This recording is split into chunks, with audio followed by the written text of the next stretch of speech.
It's the start of another week. Hello there, good afternoon and welcome to The Pulse. We are coming to you live from our studios here in Accra. We are on a digital terrestrial TV because we are free to air. You can get us on DSTV channel 421 and GoTV channel 144. We are Joy News, independent, fearless and credible journalism. Coming at this afternoon on The Pulse, Office of the Special Prosecutor commences wider investigations into the issuance of customs advance rulings and markdowns in benchmark values between 2017 and 2021. The move is coming in the wake of a report indicting the La Bianca group of companies.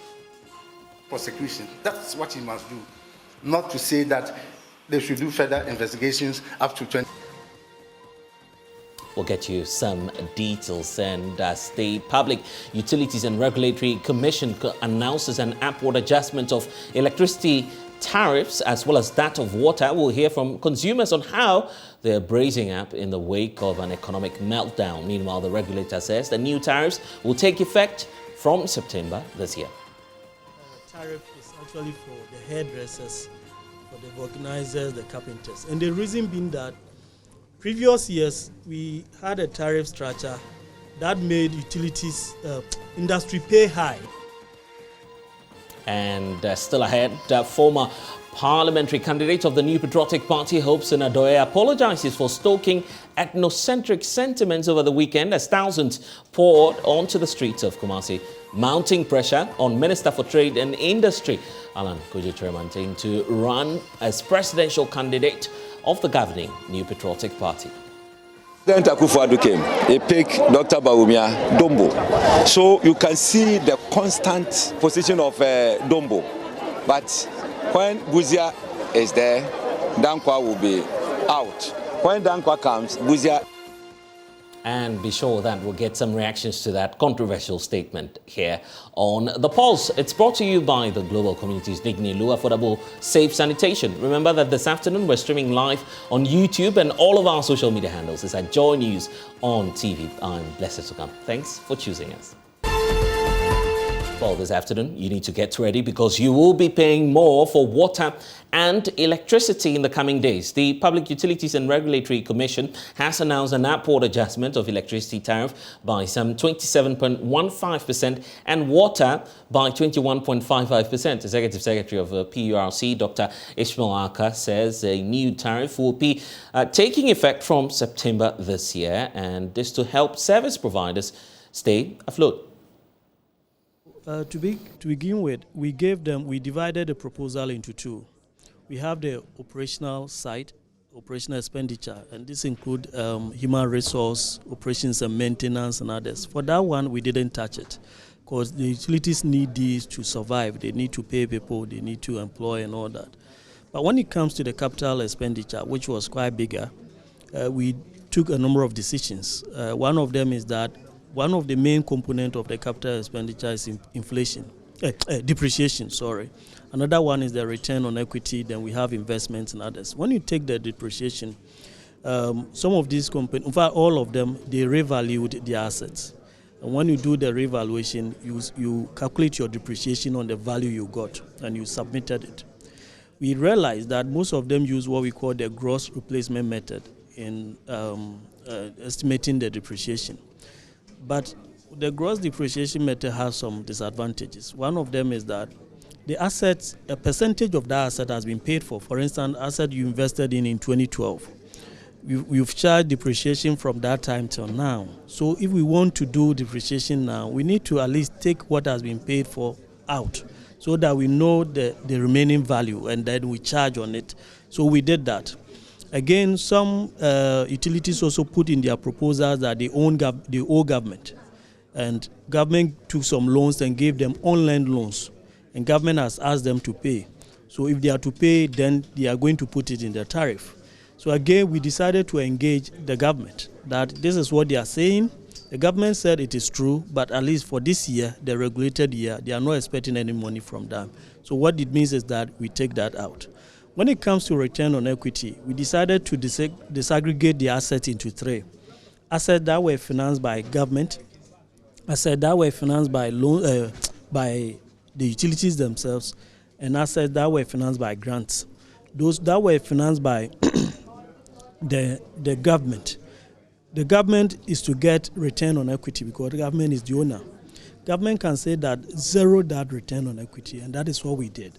So when you look at the decisions, the policy decisions, and you look at the modeling and other analysis,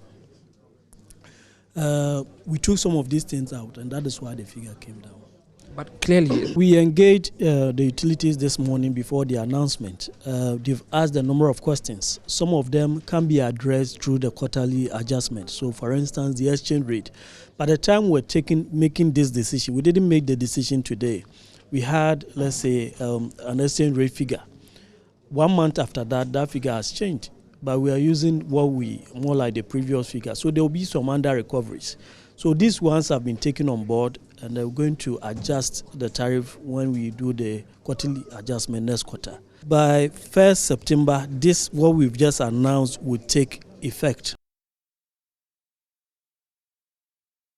Well, so clear indications there, but we do know that, for instance, the Ghana Water Company Limited was earlier demanding for a 334% increment in the tariffs, while that of the Electricity Company of Ghana was pegged at 148% increment. That was the demand. The Ghana Water Company, in its proposal, indicated that over the years, the approved tariffs have not been fully cost reflective.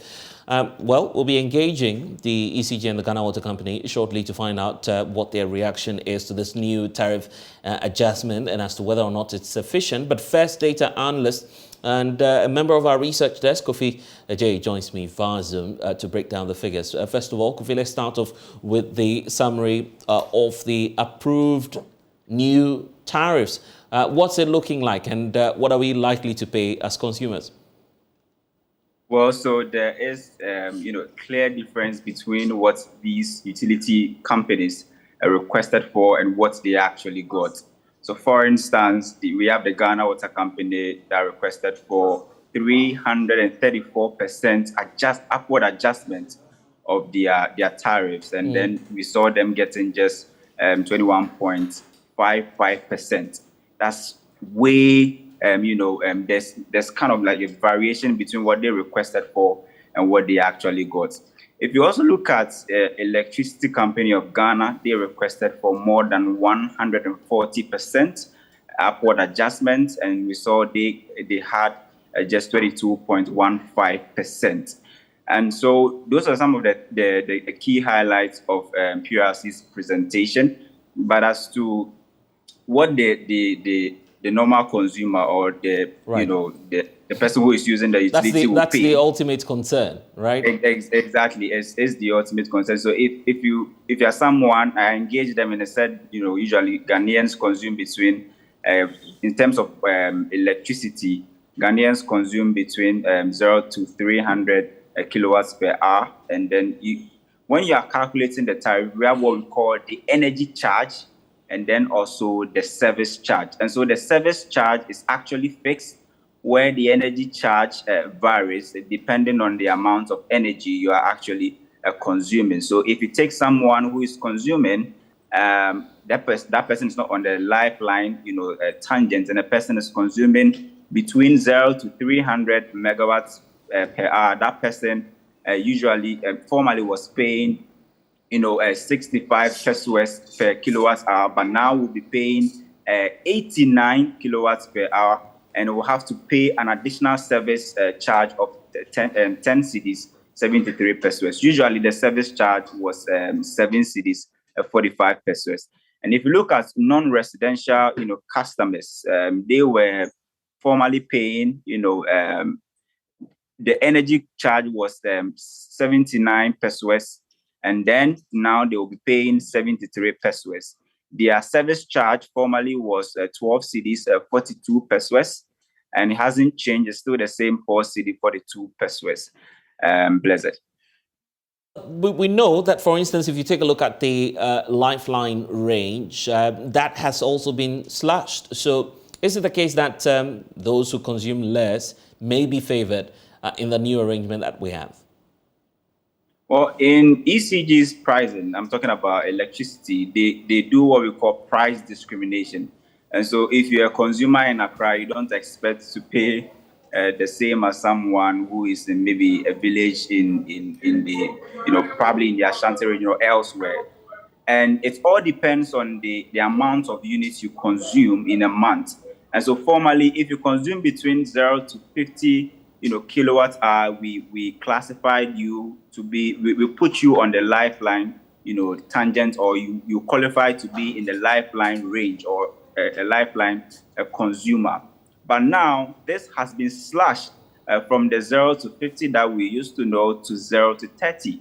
So it means that if you consume more than 30 kilowatts per hour of electricity, you are no longer on the lifeline tangent. Now you are actually in what they term as all other residential customers, and then you will be paying, the 89 pesos per kilowatt hour. You wouldn't be paying the 41.9 pesos per kilowatt hour that the lifeline consumers are actually paying. And so there's other, findings that we actually picked from this presentation.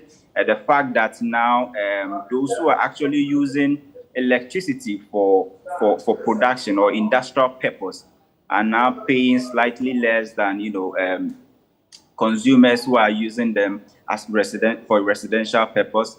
And then we heard from the PRC saying this is to help, cut down on production costs, so that, these industries that we have can actually bring down their costs and then also employ people in their sectors.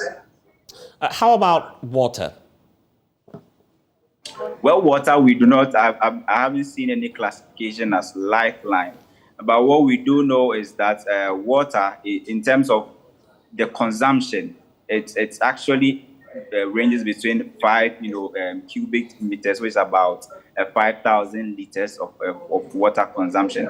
If you look at that side in terms of the consumption, Blessed, if you look at someone who is for residential purpose consuming between 0 to 5 cubic meters, and that person was usually formerly paying 3 cedis, 29 pesos per cubic meter. So if that person was consuming, let's say, 5,000 liters of water, that person was paying 3 cedis, 29 pesos, but now will be paying 4 cedis. And for those who will be paying a service charge of 6 cedis actually, and then that service charge has been increased from the 6 cedis to 7 cedis, 29 pesos. For those who are using it for non-residential purpose, we've actually also seen an increment from the 9 cedis, 23 pesos to now 11 cedis, 21 pesos. Service charge has also been increased from 6 cedis to 7 cedis, 29 pesos. And those who are also using it for commercial purpose, so sachet water producers, currently they are paying per cubic meter, they are paying 12 cedis, 37 pesos. Now they'll be paying 15 cedis and some pesos. Their service charge has also increased from 6 cedis to 7 cedis, 29 pesos. Isaac Oveje, data analyst, and also a member of our research desk here at JoyNews. Well, we've been on the streets sampling some views about the latest tariff adjustment. I've heard about it today, Monday, 15th of August. I heard about it in the newspapers that there is going to be an increase of electricity tariffs and other bills. But, I was a little amazed because this is the time that we are paying e-levy, prices of petrol keep increasing every day in and day out. And then, looking at the economic crisis, a lot of youth are in the house without jobs. And then now electricity is also, and water bills are going to be increased. So it's a little, difficult moment for us, but as citizens, there's nothing we can do. But we are still, telling our leaders that now that they are increasing tariffs and then prices of taxes and other bills are being increased for the citizens, they should also do their possible best to make sure that our income will be increased. I'm talking about our pay, because electricity bills, water bills are increasing, but our pay has not been increased. So when your expenditure is more than your income, life become difficult for you. So we are telling our government and other leaders that they should also do something about our pay and then other things so that life will be a little easier for us in this country. In every country, there's a need to improve, especially infrastructure and the necessity or the needs of citizens. And it's in the right way when people pay what they use, as in the utility fees, etc. But then it should be value for money. I mean, what they pay is that what they get? Is that the services they get, or is that what is being given? It's a bit challenging where we find ourselves in very tough situations, and government should be realistic or should be real with the people.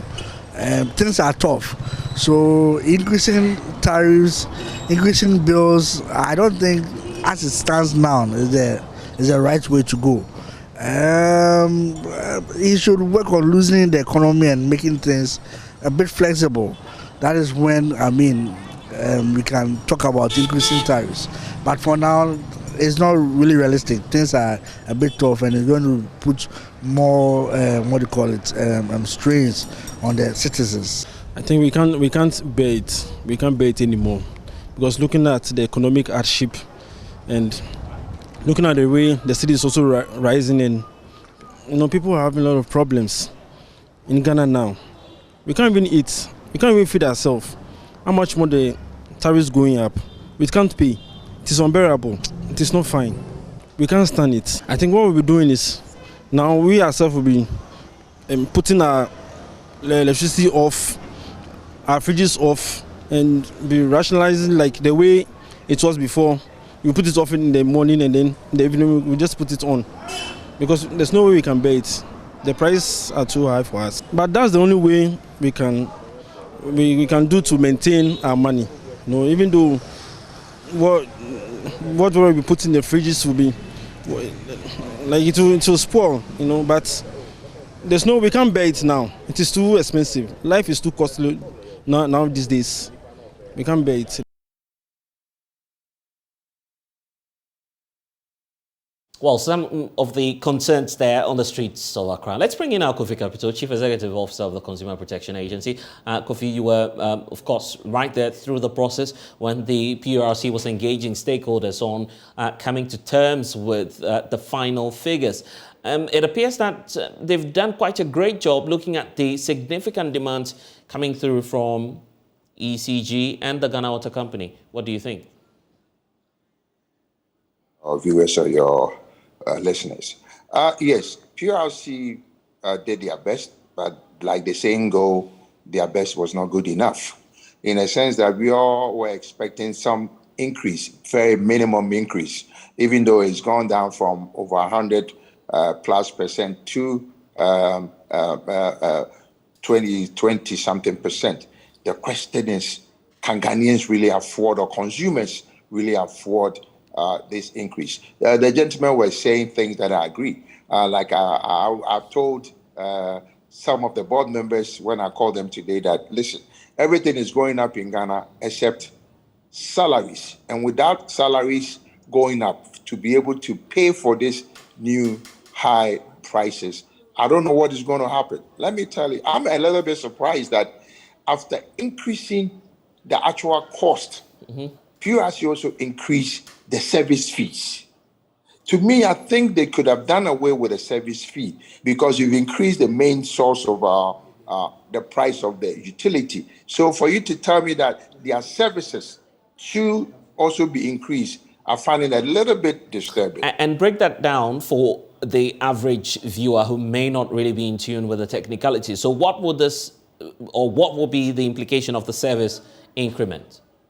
Yeah, because the service fee basically is like you going to buy something from a shop, and the shop owner tells you that because I am serving you, or like you go to a restaurant that you're supposed to give a tip to a waiter for a better service given to you. The question is, yes, the utilities are doing their best, but we all are challenged as people in Ghana. And to me, if the food itself, if I go to a restaurant and the food has been increased, I don't understand why you should come and tell me that the tip that I'm going to be giving should always be also increased. It doesn't really add up because I already paid for a high cost of the food. In all of this, I guess the ultimate concern of Ghanaians is that constant supply of both electricity and water supply. For some, going through the concerns of the utility providers, the fact that they are very much in high demand for liquidity, at least the increment now will help to show up the figures for ECG and Ghana Water Company to continue to supply us with its critical services. Is that not much more of a priority now as compared to the other issues surrounding service charges and an increment in the figures? Yeah, we cannot talk and then leave the service charges as well. Yes, I agree. We want value for money. But the question is, even the utilities themselves, especially ECG, made an argument that there's something called distribution service charge 2. The distribution service charge 2, if they had been given that distribution service charge, there would not be even a need for them to increase the electricity. I'm waiting to see the full report. Right. I'm waiting to see the full report from the PRC to see whether the consideration of the distribution service charge was given to them. To me, these are some of the things. Look, and then even what is called the tariff brackets. I think the time has come that Ghana, we should all be paid a uniform, especially residential users. We should all pay a fixed price regardless of your status, regardless of the more you use, the more you pay. Why is somebody being given a cheaper rate than somebody who wants to consume more? Okay, so you want us to scrap the lifeline provisions, for instance, at ECG? I'm not saying they should scrap. If somebody deserves a lifeline, I don't deserve a lifeline. I don't deserve a lifeline, but I'm being penalized for getting a lifeline from one side, and I'm also penalized for using more electricity because if I go beyond 300 to 301, I'm bumped into a higher bracket. It doesn't make any sense. There's one more issue coming up about the delayed announcement from the PURC. The feeling is, given that delay, we may have the utility providers come up once more, making another significant case for the figures to be increased. Do you feel that they will be justified if we see the water company and ECG reject these figures coming through from PURC? I don't think they might reject, but what I'm afraid of is, we do every quarterly increase. So the question is, are we already past that quarter that the new increase will come sooner than we think? That is where I have a challenge, because we are already in what? We are already in August, right? And then they've announced it. So when does it take effect? It takes effect in September. So September, October, November, maybe December, another one will come. So what do we do? Interesting consideration we should be giving at this moment. But for instance, we know that ultimately the concern will be about the consumer. We'll wait to see what the policy measures will be. But we're grateful for your time, Kofi Kapito, there joining us from the Consumer Protection Agency. Well, let's turn our attention now to politics. Well, the former parliamentary candidate of the New Patriotic Party in the Kwum-Katamaso constituency of the Greater Accra region, Hobson Adoy, is apologizing for stoking ethnocentric sentiments over the weekend. While the party stalwart to join thousands of grassroots members to pour out onto the streets of Kumasi over the weekend, mounted pressure on Minister for Trade and Industry, Alan Kojo-Trematin, to run as the presidential candidate of the governing New Patriotic Party. Emmanuel Bright Kweku was at the walk for Alan and now reports.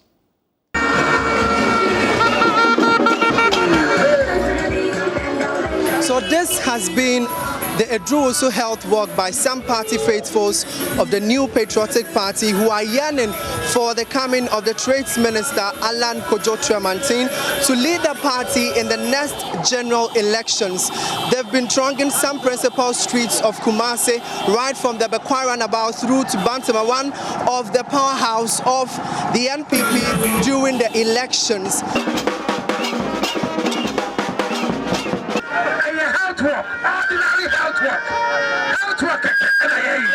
This is pro-Alan groups, about 30 groups coming together to organize this health walk, purposely to call on Alan Kojo Tremantin that it's time for him to resign from government and then start his campaign. Clad in party colours and paraphernalia with pro-Alan Tremantin inscriptions, the pro-Alan supporters, including Queen's Group, Volunteers of Alan and party stalwarts, wielded placards through the principal streets. Some of them have been speaking to JoyNews. Alan Tremantin is coming like articulated track. How can any human being stand the way of an articulated track? If you don't stand well, what is it? 2008, we were boys. Yes. Now boys are men. Until there was a year,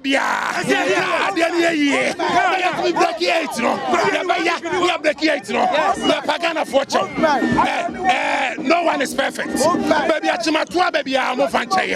no more the person of Alan Tremantin, the Kufuor-like person. What is here? No more Kufuor government, Now Alan has proved beyond any doubt that he cannot rule this country. So it's a stand. Let's give him a chance for him to deliver what he has for this country. If a man keeps telling you he has something to give you, give him a chance for him to also contribute. Since 2007, as you know, he's been trying to be president. He hasn't succeeded. So I think now that the big men who were in front of him have had a chance, we ought to also give him a chance. I have faith in him. He understands the economy. He can deliver. Alan is a peaceful person, united. When you want people to come together, you talk of Alan. When you want respect for human, you talk of Alan. And that is what I know. You know I'm a musician, and that will not be exempted, of course.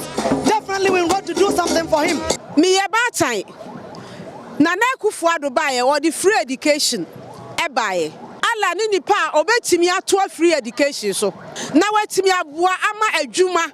Enso so aba oman mu ofuo ye nema bebre yetibu sese nipa no they say ofuo atete no ebi woni mu to oba obetimi create jobs. He's the trade minister. Look at one district, one factory, and look at the industrialization. Look at the things that he's bringing on board. So this foretells, or this is a clear evidence that showcase or pinpoint that Alan Tremantin is the right person to lead MPP to break the eight. Our tradition, Dankwa Buzia Dombo tradition, at every point in time, either Dankwa suffers or Buzia suffers, Dombo is satisfied all the time.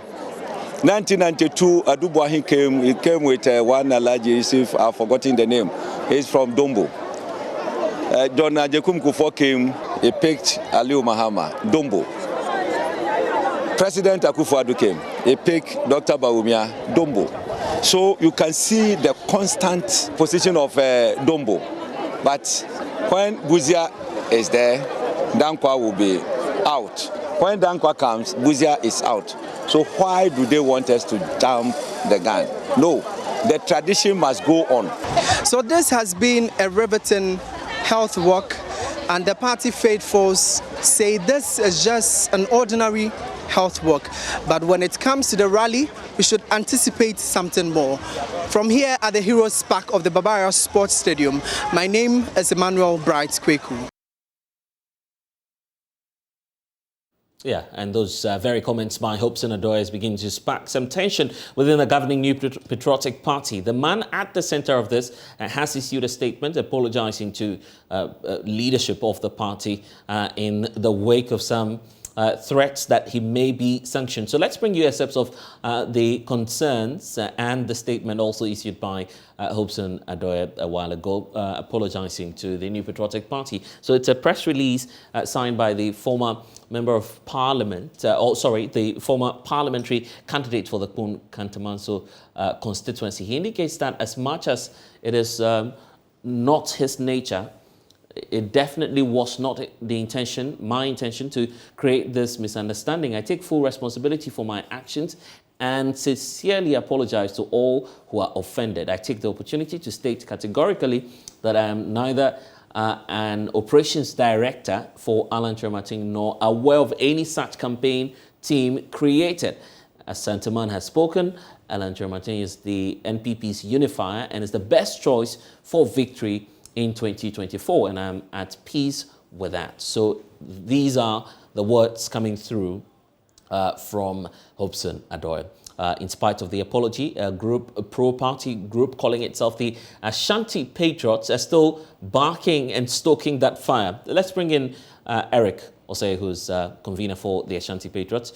Good afternoon to you, sir. Many thanks for joining us here on The Pulse. So let's start off with the controversy about the historical background to all of this. Emmanuel, the point is that even if it's true that you have many factions within the NPP, from the Dombo tradition, Busia tradition, as well as that of those who talk about the other factions and traditions that you have within your party, the feeling is what you need ultimately is party unity. Why are you then bringing some ethnocentric sentiments, what many have described it to be, into the party? Right. A very good evening to your viewers. My brother, you and me know those who are into this ethnocentric comments. You know the names. Let's not pretend over it. They are there. What Hobson Adoye said categorically has nothing got to do with ethnocentric what.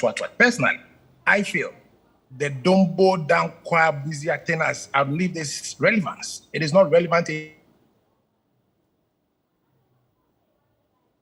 anymore. Those of us from that Bafakuto played a major role in the fortunes of this party, bringing it up.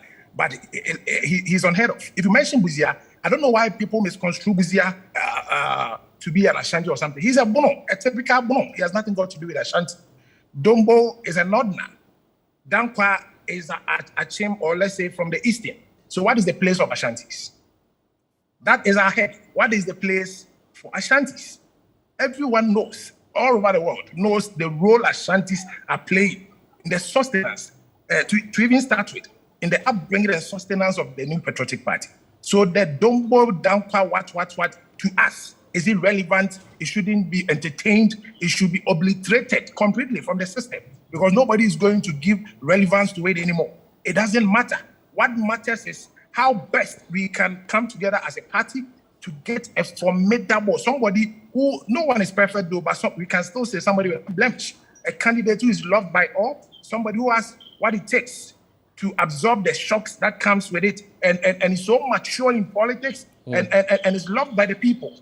And this is where your group says, well, we support the cause to push the Trade and Industry Minister Alan Kyerematen to run for that candidacy as the presidential candidate of the New Patriotic Party. Some say that you're violating the procedures laid out by the party leadership. You've done this before, prior to the election of national executives. Then we saw the reaction from John Boydu at the time, who was General Secretary. He issued a statement cautioning your group, and yet you still declared support for what transpired over the weekend in the Ashanti region. Why are you not showing respect to the national leadership of the New Patriotic Party?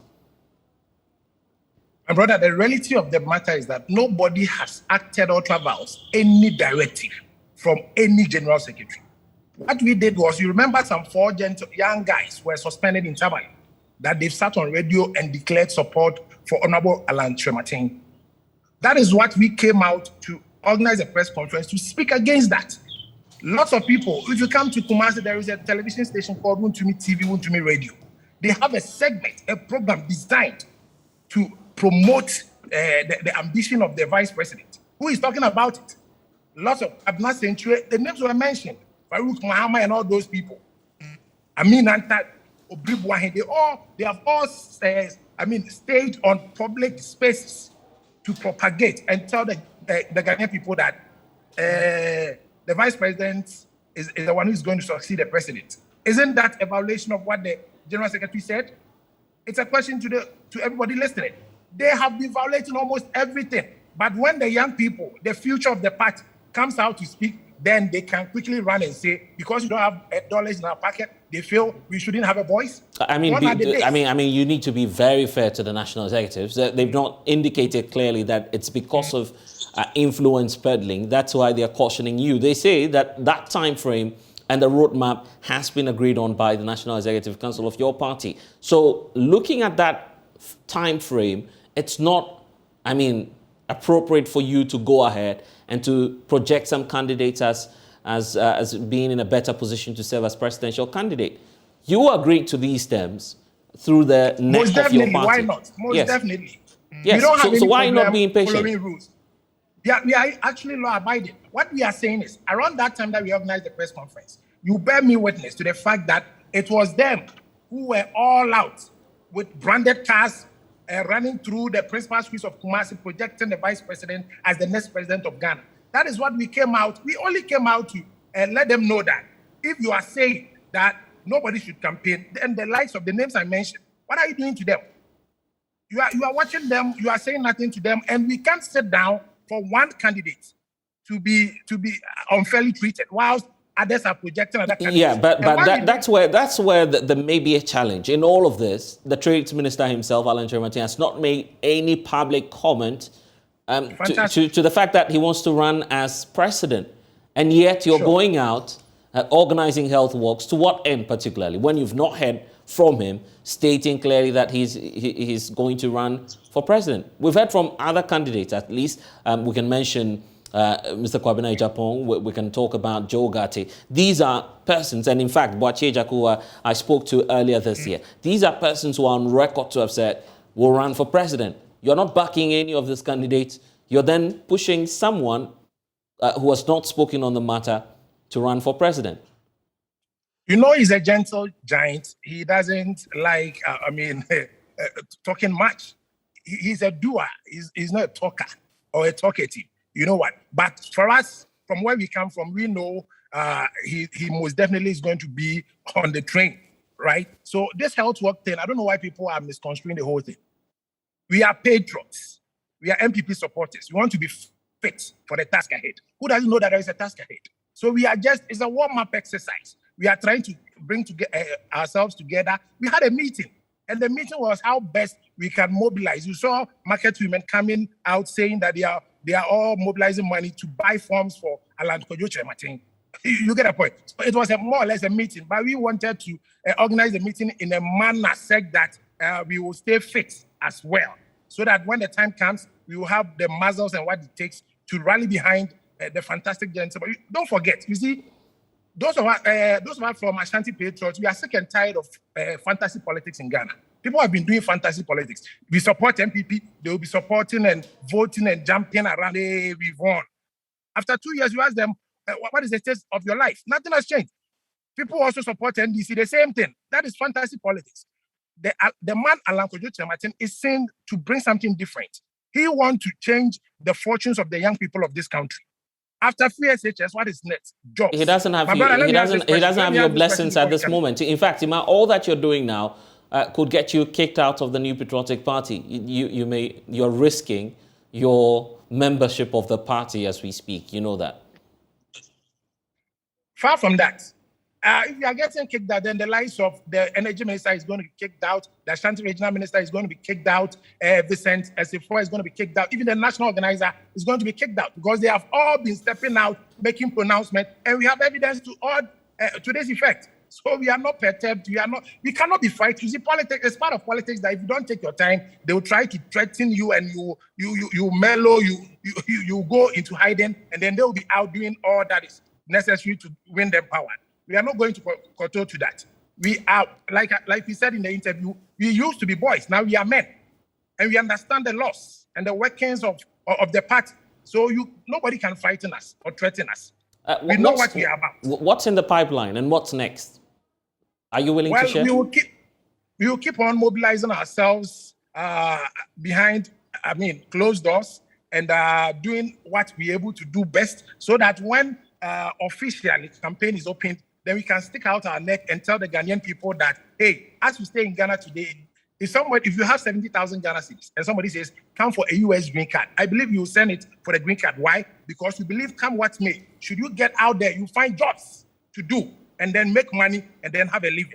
That is what Alan Kojo Kyerematen represents. Jobs for the people, cash for the people, so that everybody will be well to do. And then social vices will be a thing of the past. Ritual killings, heightened armed robbery, heightened prostitution. We want to kill, we want to nit all in the back. That's why we are supporting Alan Kojo Kyerematen, so that we can have a better life as young people. In all of this, after rallying the grassroots of the party, what would you do if Alan Kojo Kyerematen turns up to say, well, I do not intend to run for president any longer? I mean, what would happen?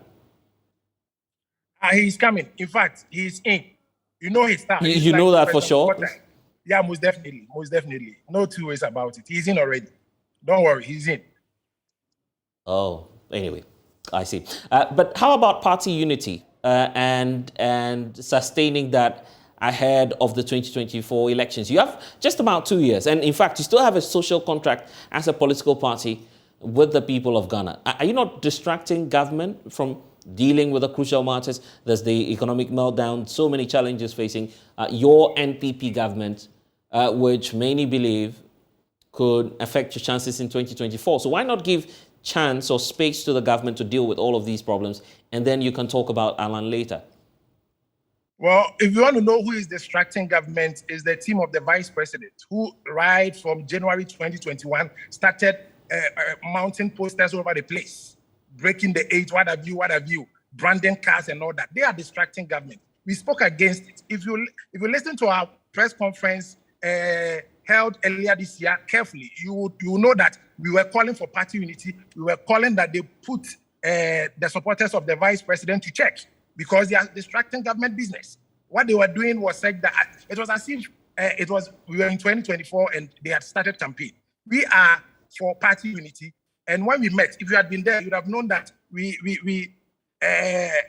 sort of advised our supporters to be very calm, law-abiding, and then speak good about the government and do everything within their power to explain things to the good people of Ghana as to why we are having challenges. It is not our making more or less, though leadership was created to solve problems, and it is our responsibility to make sure the problems that are coming are solved. We are doing our best, and we are still hopeful in the NPP government that most definitely we are going to turn things around. We must. I do not subscribe to breaking the eight. Let us better the plight of the Ghanaian people, and once their plight is bettered, the eight is broken.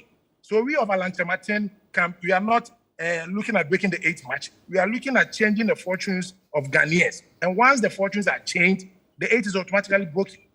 So they are the ones causing the disunity in the party, but we will keep advising them. They are brothers and sisters. We keep advising them so that they can tone down, they can take away the branded cars and what have you. Those who are in position now can stop their utterances on air and what have you. So that you have to. In fact, I thought that was going to be the last one for me, but let's wrap up on this point.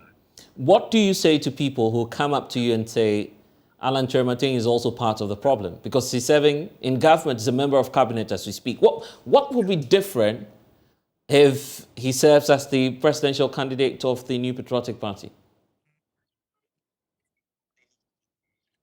Well, is it another Dankwa Akufo-Addo came and had what he believed in. He believed in the fact that the Ghanaian people needs to be educated. Fantastic. Alan Kyerematen is coming with something also as significant as that of Nanado. As he has reiterated from years ago, he says job for the people, cash for the people. You know, one of the problems confronting the Ghanaian people is unemployment. And that gives birth to lots of other, unforeseen circumstances. So he is also going to prioritize industrialization, say that everybody living in Ghana should have something to do. So that's the problem he's seen to solve? Come again? That's the problem he's seen to solve? That is one major problem he's in to solve. Okay. Most definitely. That is one major problem. Anyway. The one you are speaking to, I happen to be the founder of an Employed Graduates Association in 2016. I founded that group. So you see where I'm coming from. So if I see a job master, why should I follow somebody else when the job master is there to help me realize the dream of seeing every Ghanaian youth employed? Okay.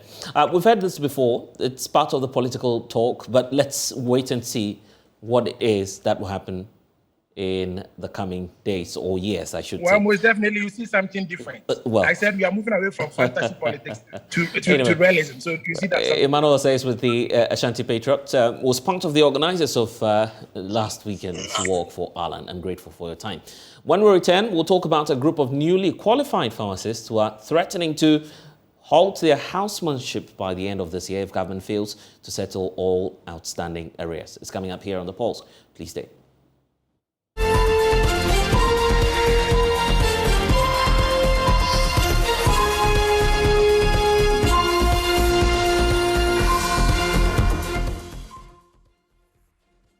And you're welcome back. Now, a group of newly qualified pharmacists are threatening to halt their housemanship by the end of August this year if government fails to settle all outstanding issues relating to financial clearance for permanent employment of the group members, as well as the payment of salaries, which we understand has been in arrears for the past 7 months. Well, the group argues that the poor working conditions is making it difficult and life unbearable for many of its members, hence the need for immediate interventions from government, especially the Ministry of Health. Well, Dr. Selim Amevo is a rep of the reps of the pharmacists doing the housemanship, as well as we're being joined by Reginald Sechi Brown, who's advocacy lead, Young Pharmacist Group, GH. They are all in studio with me here. Thank you, gentlemen, for joining us. But he who knows it feels it, right? Yes. Or he who feels it knows it, whichever way. So let's start off with you. You have a sense of what has been happening over the past 7 months. Just break it down for us, for our viewers who may not necessarily understand what you do and what challenges exactly you're facing now. Okay, so I'm a newly qualified pharmacist, which translates to I have written the pharmacy qualifying exam, and so qualified to practice pharmacy in Ghana. And after writing that exam, for those of us that read the Doctor of Pharmacy program, we are required to do a 1 year of housemanship, after which we will be moved from the temporary register to the permanent register. Okay, when you say the register, this is supposed to be a rule for all qualified pharmacists? So that's all pharmacists. Okay. So the temporary register is for newly qualified pharmacists, and the permanent one is what all pharmacists are on after completing the training and the housemanship. Okay. But for our case, what is happening is that within the housemanship period, we are supposed to receive some allowances for the internship that we are having, right? And we were made to start on 24th of January of this year. This year, right.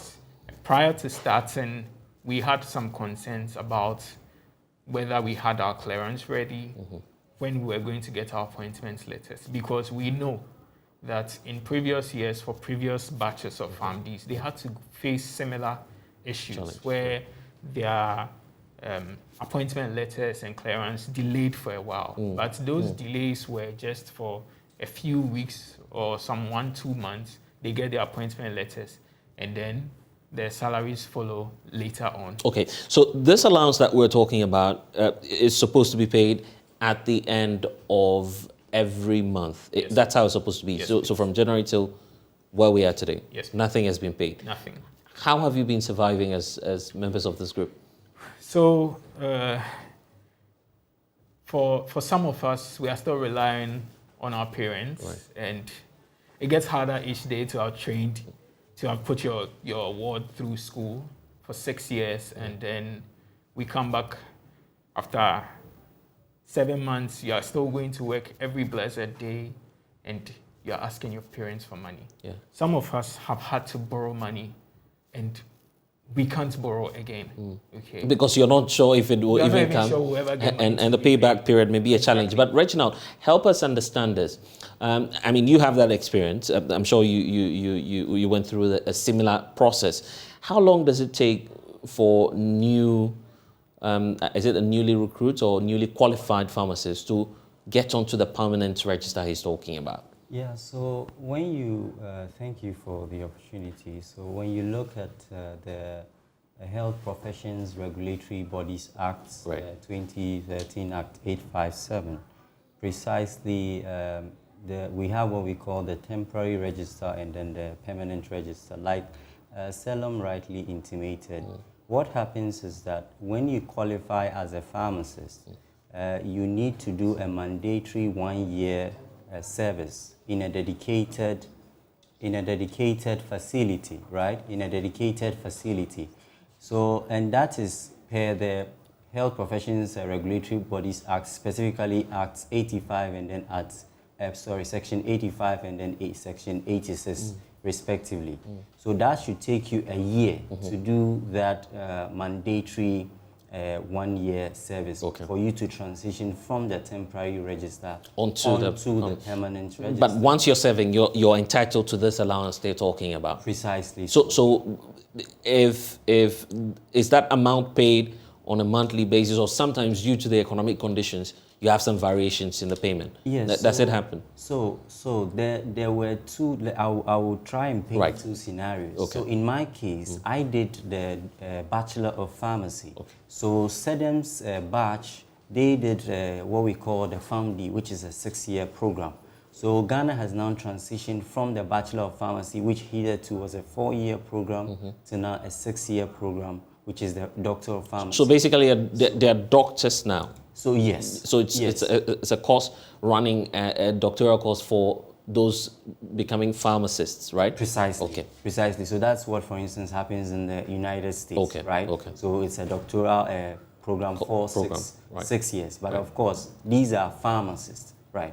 Now, for our case, because we were Bachelor of Pharmacy, we were dealing specifically with the National Health, the NSS. Right. So we were taking about 599 bonus. Okay. But because of the additional qualification, there was an alignment with the Ministry of Health and then the Ministry of Finance that in the case of the Doctor of Pharmacy, because of the equivalence, the increase in the concentration of the program, we transition them from the normal BPharm stipend to what we give the medical doctors, just like the house officers. Okay. They also run a 6-year program. And then they do their housemanship. So this is what led to this transfiguration. Could it not be because of how new the system is, and probably that's why government may be facing some of these challenges? No, that probably, I mean, one can cut the government some slack on that level. Right. But for this is not the first, this is not the second time this has happened, right?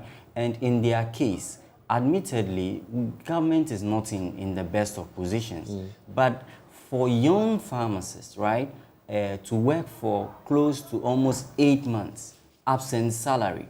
And the last, I was just checking before I entered the studio, and I realized that you had reported sometime in June that inflation on transportation and food alone is almost about, is it 23%?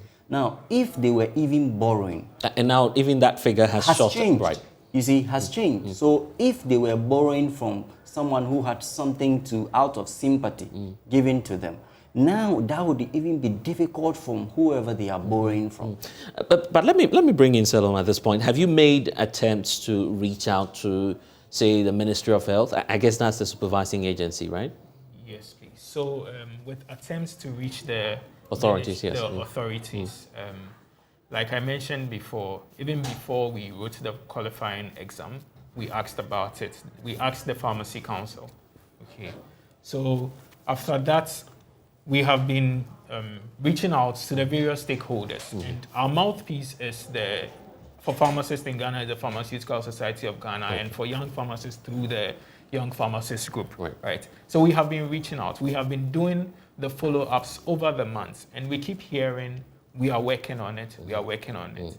And last month, I think it was 12th of July, we had a meeting with the stakeholders where Pharmacy Council was present, Pharmaceutical Society of Ghana was present, a rep from the Ministry of Health was present. And they all told us that they are working on our situation with all urgency. After that, it goes dead. And we are still in the same situation. And that's what you've been doing consistently over the... 7-month period. 7 months. What's your next line of action, and what do you intend to do to solve this problem? So at this point, when it comes to solving this problem, honestly, it is not within our means. It's not our prerogative to do that. It is up to the various stakeholders to ensure that this problem ceases to exist for subsequent batches. Because we are in this not just for ourselves, but we also care about our juniors who are about to finish school, and we don't want them to go through the same thing. For us, our next line of action is that we are tired. We do not have money to support ourselves going to work every day.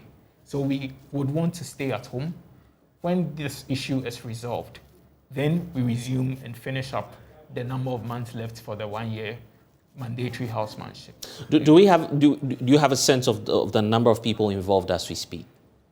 So as in your group, yes. So we are about 203 people. In various public health facilities across the country. So over 200 of you may withdraw your service. Are you mindful of the effect on the health sector? So we have been mindful of the effect on the health sector for the last 7 months. That is how come we have put up with all the challenges we faced and still went to work diligently. We pick all sorts of shifts that are thrown at us. We pick night shifts, afternoon shifts, weekend shifts. As I speak, I have never had a weekend to myself. I always work because we have been mindful of these things. We care about our patients. Right. We are at a point where we are also hurting. Okay, we cannot wake up each day to go care for patients when we are not even able to care for ourselves. We will not give off our best of services. So at this point, we are just pleading that they do something about our situation. Okay, Reginald, if we are to solve this problem and put that permanent stop to the delays in payment, where do we start from? And where do we turn our attention to? At least I'm sure that the authorities are monitoring. They may want to solve the problem immediately. So where do we turn that attention to? So as a matter of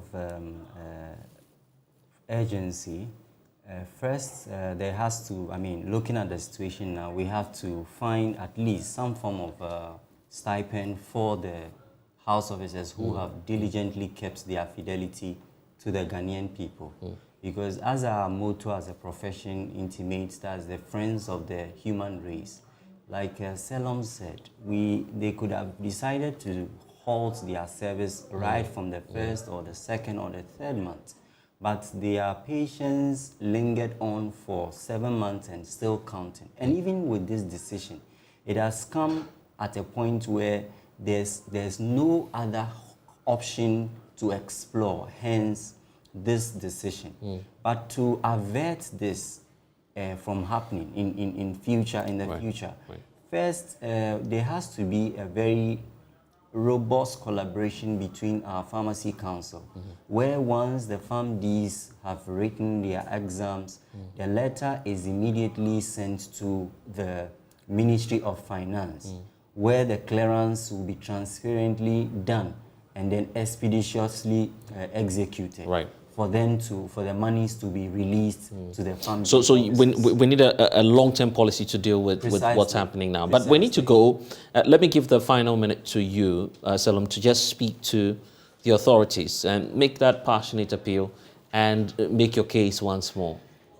So this is to the various stakeholders that will be able to help us. We as PharmD house officers say that we have served this country diligently. We have cared for all our patients. And all we ask for is to get our appointment letters that recognizes that we are indeed doing this housemanship, and also to receive salary so that we can happily go to work. That is all we ask for from our stakeholders.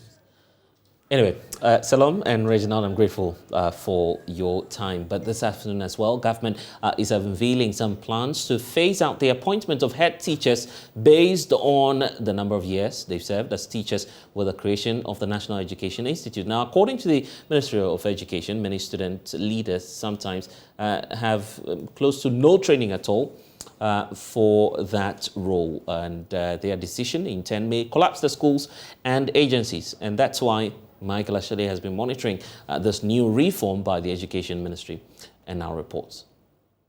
Poor leadership and management, inefficient supervision, lack of accountability, and inadequate teacher training contribute to poor learning outcomes experienced in Ghana's schools. Acting Chief Director of the Ministry of Education, Divine Ayijo.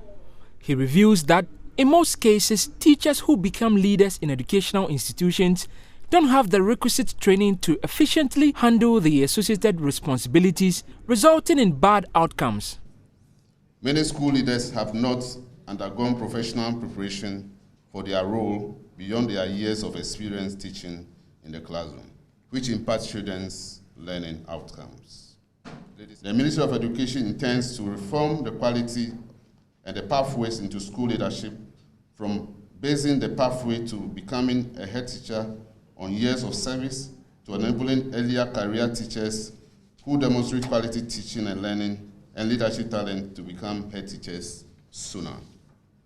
Mr. Ayijo says the Ministry of Education intends to change that with the introduction of the National Education Institute, which will be responsible for the continuous training of all who wish to become heads of institutions. The Ministry of Education plans to set up a National Education Institute as a permanent institution dedicated to educational leadership training for the ministry to offer long-term, tailor-made leadership programs with certification for current and aspiring school heads and staff of agencies of the Ministry of Education. Dr. Charles Yeboah, the Executive Director of the Association of Supervisors and Curriculum Development, says the program targets some 70,000 educational leaders and expects to train 25% of them by 2026. So from the ministry, we know that about 70,000 people that will have to be trained over time, right? We are starting with, but by 2025, the ministry and the minister's vision is that by 2025, 25% of that number has gone through some training. We want to make it as practical and as impactful as possible, So we want to make it as impactful and practical as possible. So the whole idea is that by 2025, 25% of the 70,000 people being targeted across the country in various areas of education leadership have been reached. Director General of the Institute for Educational Planning and Administration at the University of Cape Coast, Dr. Michael Boachi Yadom, cautioned that the project will only make an impact if it is sustained.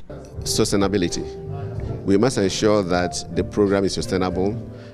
If the first few years are funded externally, for instance, we must have a financial sustainability plan so that if the funding expires in 2 years or in 3 years, for instance, then we don't throw away work done within that 2 or 3 years. So financial sustainability is important. In terms of legislation, we must have something in place that will ensure continuity. In terms of policy, we must have something in place to ensure continuity so that we don't waste resources, we don't spend resources on a particular program for 2-3 years and then come back and say government A or Minister B doesn't want us to continue and we should throw it away. The ministry hopes to pilot the program come January 2023 with support from Jacobs Foundation and Big Win Philanthropy. For JoyNews, Michael Ashale. Okay, then let's expand the conversation on this. Dr. Charles Yeboah is Executive Director for the Association of Supervisors and Curriculum Development. Dr. Jill Harrisonberg is a US-based educationist. Thank you all for joining us. Dr. Jill, well, your system may be used to this, but how practical will this be in terms of implementation in countries such as Africa, specifically Ghana? Well, thank you for having me. I just want to say that I've had a chance to meet some of the leaders of these different agencies, institutions, education partners, and I'm seeing so many strengths, so many good ideas, so much capacity. But one of the things that this project aims to achieve is the opportunity to knit those together, to support those agencies and institutions to lead in sync instead of inadvertently against each other. You know, there's many great ways to improve a school or to improve a school district or to improve a system. But if each of those agencies has its own vision and approach, without ill intent, there's an inefficiency there. And so what was so exciting this week with the Stakeholder Summit was the opportunity to bring so many different voices together in conversation from across these agencies and institutions. And I think that's what it really takes to see success. And what will be that central role of the Education Institute? Well, the central role of the Education Institute will be, Educational Leadership Institute, right, will be to bring folks together in vertical teams so that the head teachers, the regional and district teachers, the tertiary leaders, as well as national agency leaders who are working together will engage in professional learning together, engage in inquiry where they're studying the problems of practice within their system and solving problems together, so that they're not only building their capacity with new leadership content, but they're also learning about new ways of working together. And Dr. Charles, for your colleagues, and I'm sure that you've been getting some reaction ever since this announcement, would you say that our systems are in place and that the teachers themselves and head teachers within the Ghanaian system are ready enough to take up this new reform? Yes, and I can say that on authority, that this is probably the first time that through the vision of the minister, convene people from the various agencies and from all the educational ecosystem in one place under one roof to really deliberate on this. And the consensus in the room, the 2 days that we met at AH Hotel, was that Ghana needs this. The teachers said they need this. The university's rep said that we need this. The heads of schools said they need this. The agencies and secondary heads said that they need this. So, as you know, over the years, as was alluded to, people have gone into leadership basically by virtue of how long, they have served in the system with no requisite training. And so people don't really know how to bring about transformation in their schools because they really don't know how to do it. But for the first time, the minister is really talking about how do you ensure that leadership is in place. And there was definitely no debate that leadership matters and educational leadership, for that matter, is important. But by rolling out this initiative, the belief is that you're casting virtually a vote of no confidence on the existing head teachers in public schools across the country, right? That is not the case, and we want to make sure that everybody can improve. Every system can improve.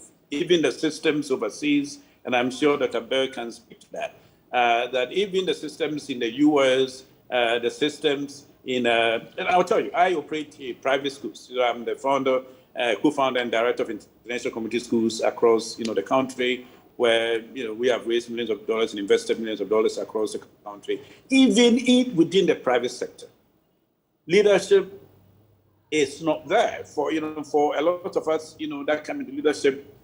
All, start schools and want to have head teachers. There is no pipeline in our education system today, where you can draw leadership from, right? So whether in the private sector or public sector, this is the new thing. It doesn't mean that progress is not being made. It doesn't mean that children are not learning. What it means is that what can we do to make sure we can take education to a total different level. So under this new arrangement, are the opportunities or the doors closed to pre-existing head teachers who still want to retain their schools? Are you getting completely new ones who will be trained by the National Education Institute? No. So what it is that the people, this project targets existing and aspiring school leaders. When the Director General of Ghana Education Service spoke, he made it clear, at the summit, teachers are retiring. Heads of schools are retiring every time. And it is difficult to catch up in terms of their preparation, not take over. Every day somebody retires from, primary school as a head or secondary school as a head. So the whole idea is to target those that are leading schools now and those that are like to take over from them, as well as all the agency leaders, to make sure that we have a pipeline of leaders, now and in the future. So the people that are already in leadership today are not losing their roles. They are just being trained and equipped to lead better. That is what this is about. Okay, then, Dr. Beck, let's talk about the long-term effects of rolling out this policy. Right, the long-term, I think that's where the payoff is. I think while there will be a short-term effect, the long-term effect is that this is a systemic approach, right? It's this notion that this isn't the fault of one head teacher or one particular division. It's that we need to improve the coordination among them so that in the long term, what we'll be seeing is the opportunity for a system that really produces excellence for each and every student. Of course, right now you have pockets of excellence and islands of excellence and certain individuals in schools, but how can we ensure that our system is designed to produce excellence for each and every student? That doesn't come from reforming one head teacher or replacing one division head. That comes from retraining the system and changing the routines that are a part of the way schools work. How unique will the program be to Ghana? Because we know that there are varied forms and variants, if I should call them that way, of such policies in parts of East Africa and elsewhere where these policies are being practiced. So what would you say about the Ghanaian context? How unique will this be? Well, I think what's so interesting about the Ghanaian context is you have such a greater variety of schools. We have a strong network of technical and vocational schools, boarding schools. The public and private schools have an interesting relationship here. And so it really all points to this notion that it's a system. And I think that's something that the minister's really got to be commended on, is recognizing that the problem is the system and the way it's currently networked. The problem's not an individual or one particular role. It's a systemic approach that's needed, and that's what he's invested in here. Are we looking at any direct bearing on improving teaching and learning in schools once this program takes off? Oh, absolutely. I think that obviously the goal at the end of the day is to support individual students. We know we've seen statistics that half of students who are 10 years old are still not learning to read. So at the end of the day, we expect to see those individual learning outcomes. But currently, schools don't have the conditions that are needed for effective teaching and learning. And again, it's because of conditions within the system that we aim to improve by aligning those systems. Dr. Beck, thank you. Let me wrap up with you, Dr. Charles, and on the way forward and what your message will be to teachers or head teachers out there. We are excited, that we can help facilitate this. As somebody has said, everything rises and falls on leadership. We think if we have strong leadership, in place in our schools, within the agencies, we would see progress. So already we've seen, a buy-in and interest, from the various stakeholders that we put together, about 66 people drawn from all the various educational ecosystem. People understand there's a real need. We just pitched this even to the Ministerial Advisory Board, here at Lisa Hotel, and everybody is very excited about where this is going. So we're going to begin with a pilot of 300 in January after the curriculum has been developed, and then there will be training of facilitators. And one of the things that we want to do that is very different is that we are using train-the-trainers model, recruiting the heads who go through this training from within the system, so that when the consultants' work is over, their work continues, because the people that will deliver it in the future are all built within the system. Instead of a situation where your consultants they train, and then nothing happens, and then you have to bring them in. This time, the whole approach will be to train people within the system who can deliver and continue the work when the consultancy work is over. Let's leave it here for now, but we'll definitely get back to this once it unfolds. I'm grateful for your time here on The Pulse. On to some other stories. Some Ghanaian students on government scholarship in Morocco say they are homeless as the government fails to pay their stipend for 8 months. Some claim to be keeping up in some church auditoriums, as others also perch with friends from other countries. For months now, they have had to struggle for bread meant for the homeless in Morocco to survive. Nana Yaljima interacted with some of them and filed this report. About 250 students are on a Government of Ghana's scholarship to Morocco. These students receive between $250 and $450 as monthly stipend for upkeep. For the last 8 months, the stipend have ceased, leading to students defaulting payment of rent. The Setat First Agadir branch of Église Evangélique au Maroc, EAM, a church for foreigners, lodged about 7 of the students. In their church auditorium is where students lay their mattresses to pass the night. They have to suspend their private studies and other activities when there is service. This negatively affects their studies. At class, you'll be thinking about your rent, how to hide from your landlord, your angry landlord, and others. And when you are renting here in Morocco, you sign a contract. So once you breach the contract, it comes with legal ramifications. And we are really suffering. Rent actually takes about 50% of our stipends, our total money. And now that the money is not in, we have students that are owing arrears for about 4 to 5 months. And our landlords are running out of time. They are becoming impatient. Students have actually been evicted from their apartments. Now you have students staying with friends.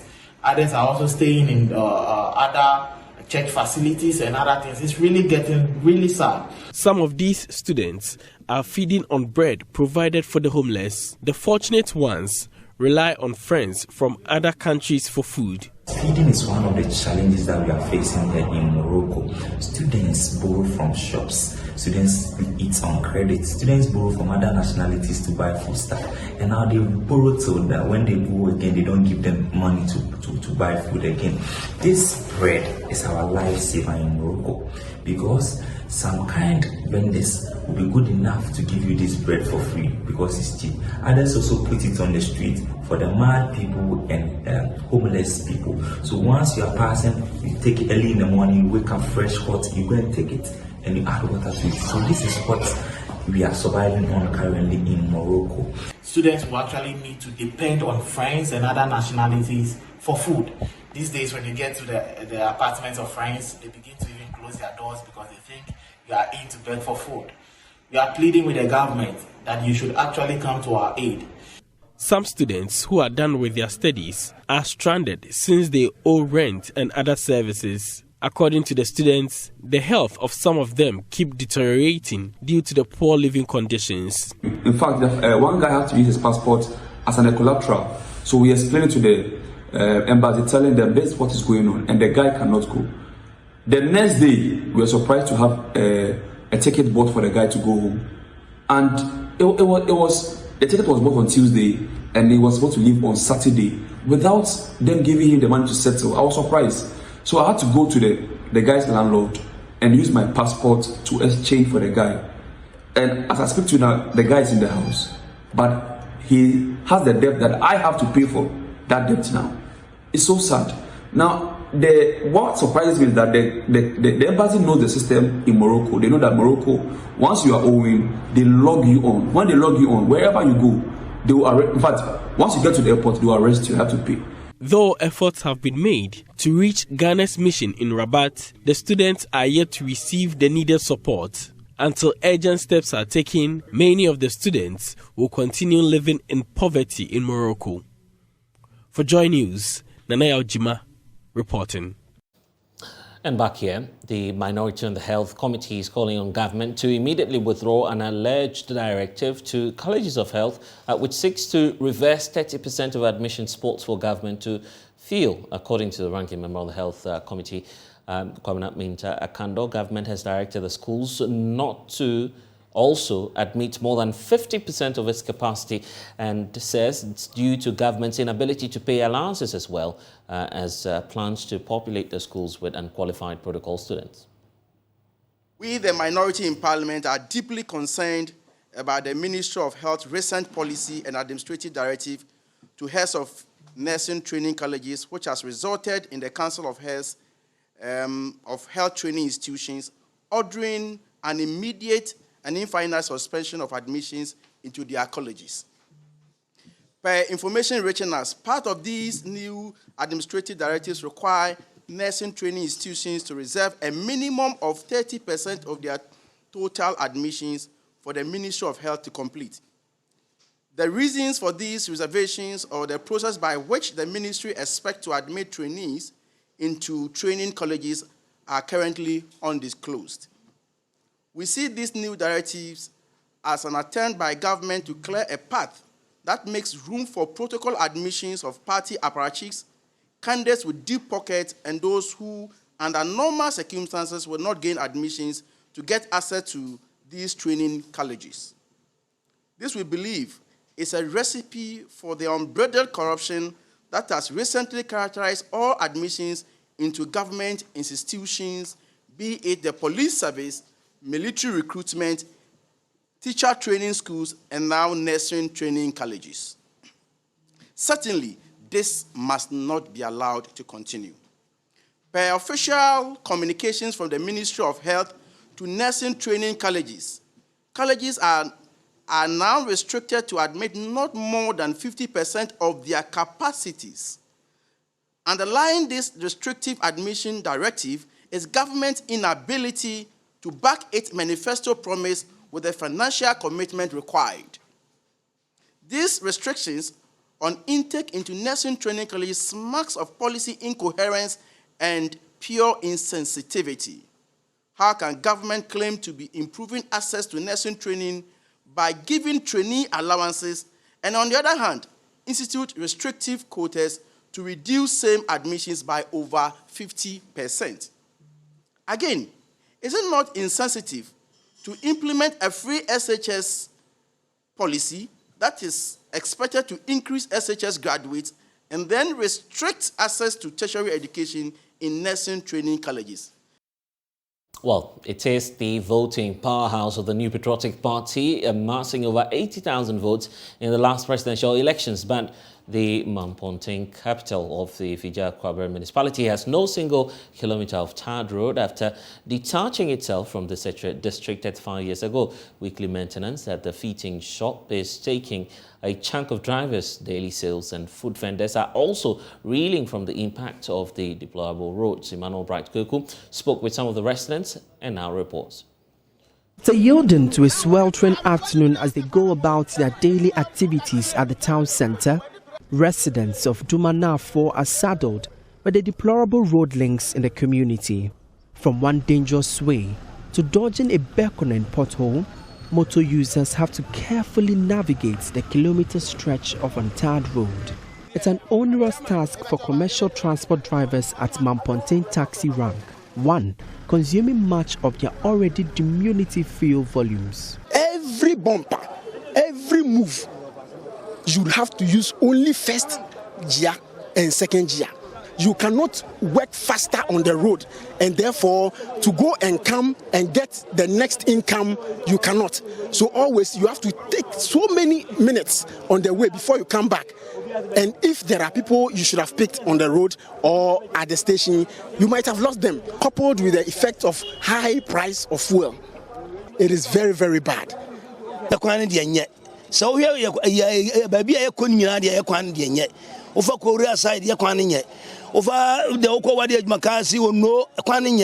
road within the district is very bad. We really struggle using the road. We have to drive using first or second gear, and that is consuming much of our fuel.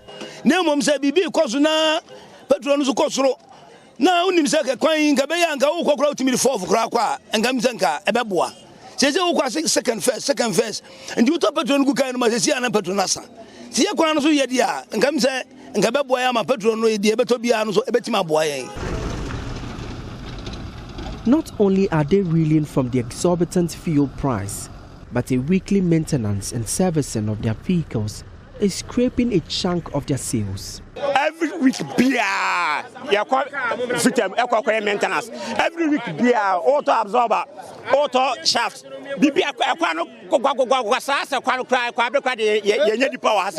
We are always going to the mechanic every week for maintenance and always buying spare parts. It's as if we are not part of Ghana. The roads are bad when it rains. And I say, I can't you know. Do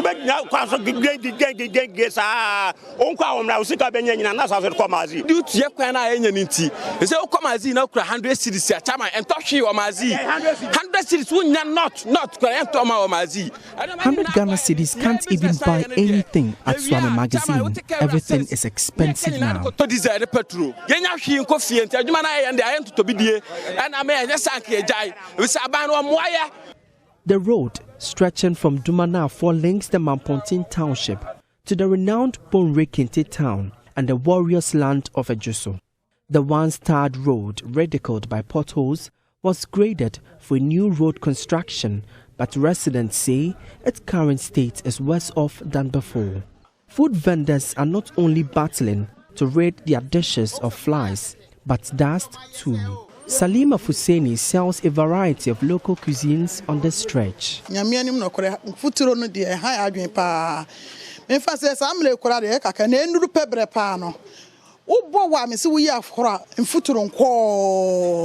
It's worse when it's Hamatan. The dust is really affecting us. We have to always cover our food with nets, and that turns brown within some minutes.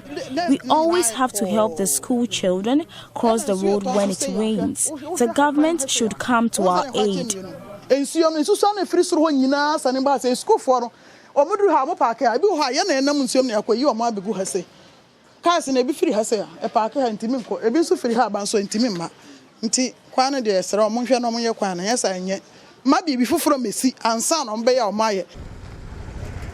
In 2019, President Akufo-Addo cut sword for the commencement of a 5.5-kilometer town roads project for Mamponting, but the project has since been abandoned by the contractors following the delights that greeted the ceremony.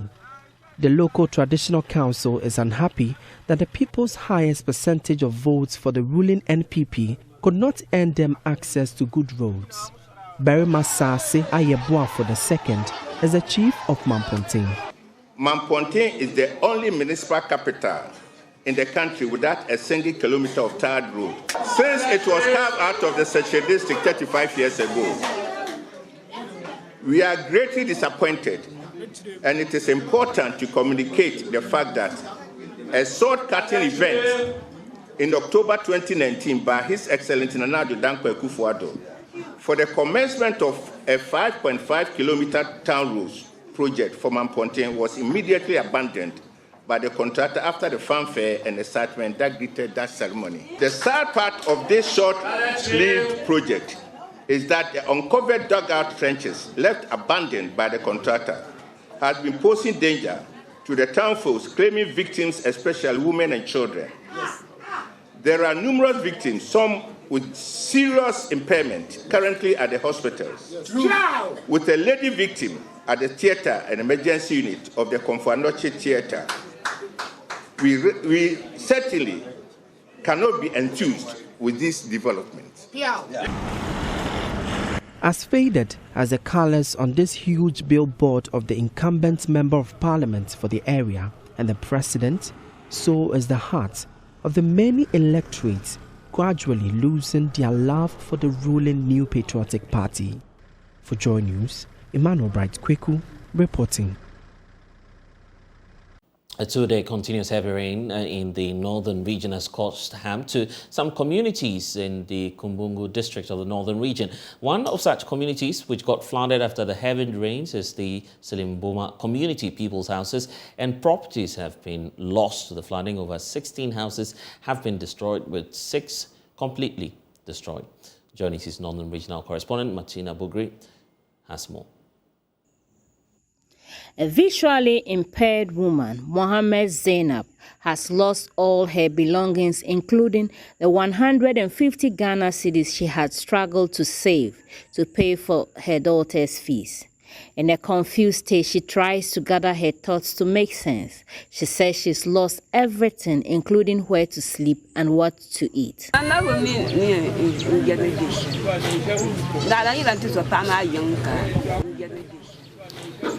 I don't know where to stay. The rain has destroyed everything. My daughter is a student and I raised 150 Ghana cedi. The water carried it away. She was supposed to have left for school tomorrow, but I can't raise that money again. We are appealing for help. We do not even have food to eat and no shelter.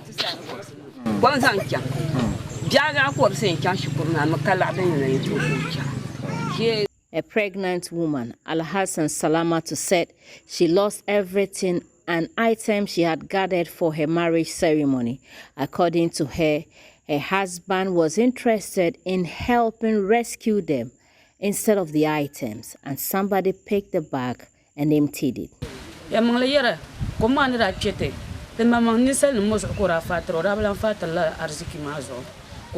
flood occurred, my husband's focus was to rescue myself in the case, so he was able to carry us on his neck through the raging water to safety. As for our animals, the water carried it away.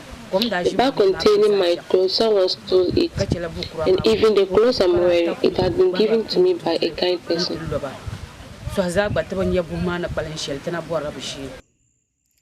Given the extent of the disaster, the Member of Parliament for the Kumbungu constituency, Dr. Hamza Adams, has been touring some communities in the constituency.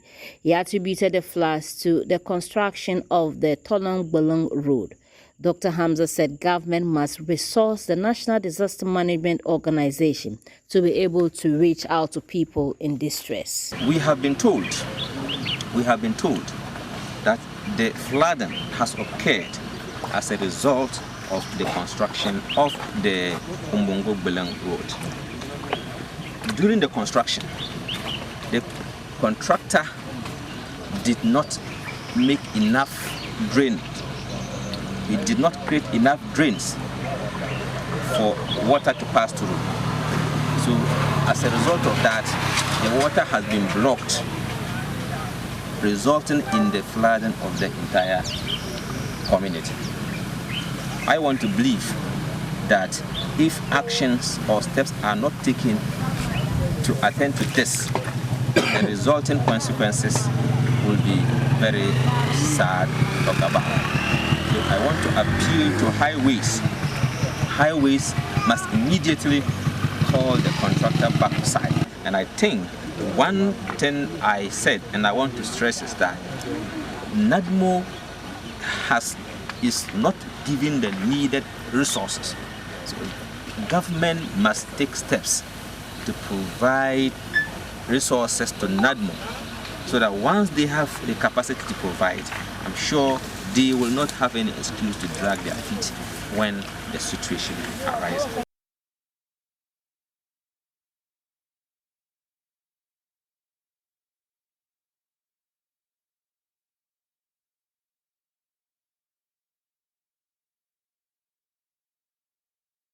And government is stepping out its fight against galamsey, disclosing that it is now tracking mining concessions with the use of tracking technology. Speaking at a press conference in Accra, Chief Executive Officer of the Minerals Commission, Martin AC, says a team would be set up by the end of August to monitor all mining concessions.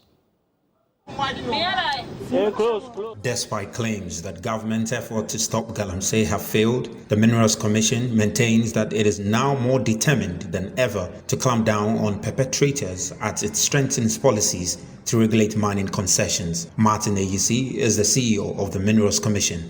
We'll put a device or a tracking device on all earth-moving equipment that may come to the mine site. We want to start with explosives, sand winners, quarries, etc. So once it is fitted on it, what it simply means is that if your earth-moving equipment, the excavators and all those, and it's both large scale and small scale, has not been, fitted with that tracking device, it means any machine that we find at the site, you cannot, it will be, confiscated to the state. Although more tributaries are being affected by illegal mining, the Commission claims it is devoted to collaborating with security forces through the deployment of the speedboats to patrol the affected water bodies. What government has done now is to provide a permanent solution. What is that permanent solution? To put speedboats on the water body to patrol 24/7. They've started. And as I speak, there are security officers all over the water body trying to get rid of some of these small-scale miners. So we are not going to have a phenomenon where they just go and clear them and then leave after a week, 2, 3 months, then they come back. Because that is the problem. The Commission further urged the populace to be more mindful when reporting corporates involved in illegal mining because evidence is needed in their prosecution. The big man thing, I don't have any evidence. We hear that all the time. But you see, it's not easy to accuse somebody that he has taken something, especially as a lawyer. You have to have evidence, or else we'll just go on a wild goose chase. we have this tape or we have this evidence which shows that Mr. A is finding illegal miners here. This is the evidence. We'll pass it on to the appropriate security agency. They will investigate. And then if you are found culpable, they'll be punished. More speedboats will be acquired by the government in the coming month to monitor tributaries that are Galamsey hotspots. Ifua Aprikua Boafo's report read to you.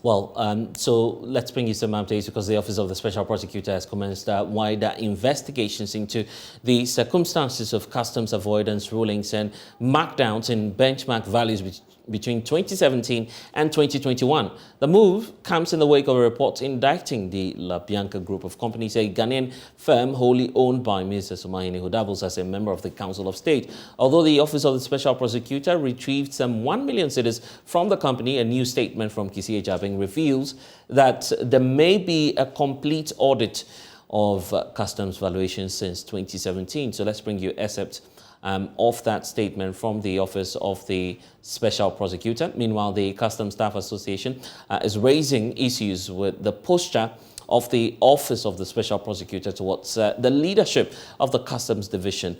We can now listen to SRO Chama, who happens to be National Secretary of the group. Let's bring in Manasseh Azuri now, investigative journalist. You've also been monitoring that report released from the Office of the Special Prosecutor about his midterm reports. It's in line with the act establishing the office. He says that he's outdooring a number of reforms in the coming days, including the use of investigative journalists to try as much as possible to unearth corrupt practices in public offices. What's your take on that? Yes, I sincerely think that when you look at the Office of the Special Prosecutor, one of the advantages that investigative journalists are going to get if that office is functional is that once we do the story, we will have something like an off-taker. A lot of the time, you do stories and expect the journalists to keep pushing and pushing until something is done about it. So that is going to be one benefit to investigative journalists, that somebody somewhere will work on your story. That aside, I don't also think it may be very wrong to have some collaboration of a sort between journalists who are into corruption reporting and that office. I'm saying this because there are times that we journalists get certain leads, but because we are not flooded with the power to demand certain documents, sometimes certain investigations get truncated at a point in time. So if you have a public office that is prepared to work with journalists, I think it is the best way to fight corruption in this era when it appears all hope seems to be lost in that fight. And looking at the number of ongoing investigations contained in that media report, the feeling is once we have some more media reports adding onto it, the Office of the Special Prosecutor may be overwhelmed with the cases going on. Well, every case has its own difficulty or ease with regards to investigation. There are some investigations that he started or that office has started today that can still be done for the next 3 to 4 years. And there are some cases that may come tomorrow, and in the next 1 month or two, the Office of the Special Prosecutor may get to the bottom of it. So when it comes to investigation, it is not so much about the number of cases, but each case has its own element that might take very little time or a lot of time to investigate. So what I would want to say is that with such an office, it obviously needs more funding and more recruitment of investigators to be able to carry out the work. As I know of now, there are very few investigators.